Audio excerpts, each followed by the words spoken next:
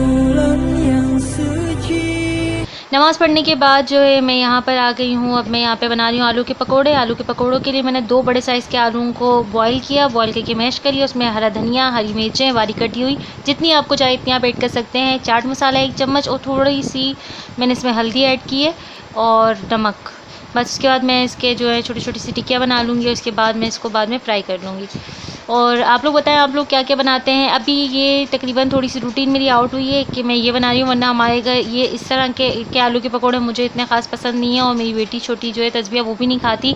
बाकी तब सब तो खाते हैं माशाल्लाह शौक़ से। तो मैंने कहा क्यों ना आज मैं थोड़ा सा चेंज, वही पालक आलू के पकौड़े उस टाइप के बनने होते जो मैंने पहले आपके साथ शेयर किया है।